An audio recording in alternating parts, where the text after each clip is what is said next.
इथं पहिली गोष्ट म्हणजे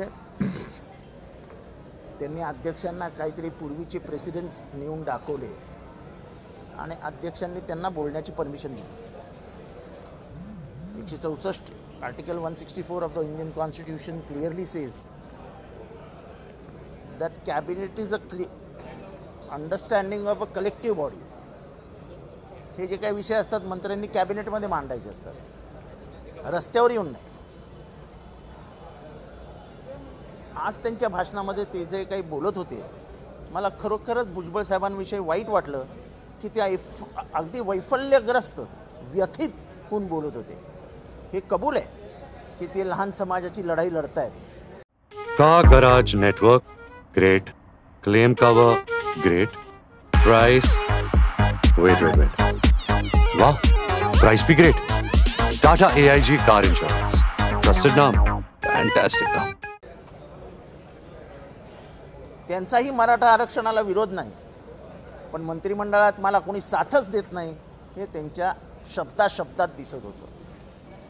ओबीसीला पैसे मिळत नाहीत, ओबीसीला न्याय मिळत नाही, मुख्यमंत्र्यांचा फोन 10 वाजता बंद असतो, इथपर्यंत ते बोलून गेले. मग जर भुजबळ साहेब इतका तुमच्यावर अन्याय होतच असेल, या बाहेर स्वाभिमानाने सन्मानाने बाहेर या. इतका अन्याय कशाला सहन करताय? तुम्ही लोकनेते आहात, तुम्हाला महाराष्ट्रात मानसन्मान आहे. सगळ्या उभ्या महाराष्ट्राला माहिती आहे की तुम्ही लढाई लढता, पण आज तुम्ही पराभूत मानसिकतेमध्ये दिसता आहात. हे मिळत नाही, ते मिळत नाही, यांना इतकं मिळतं, त्यांना इतकं मिळतं, मला कमी मिळतं.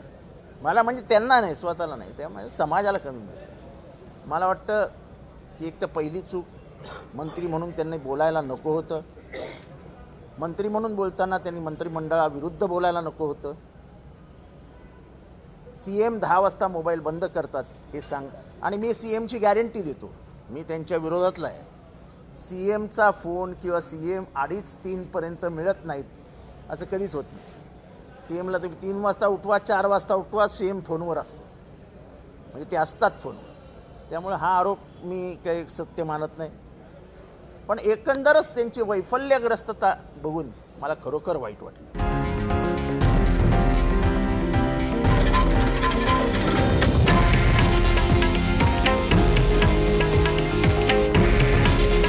हे आहे देशातील नंबर 1 न्यूज नेटवर्क आणि आपण पाहत आहात TV9 मराठी.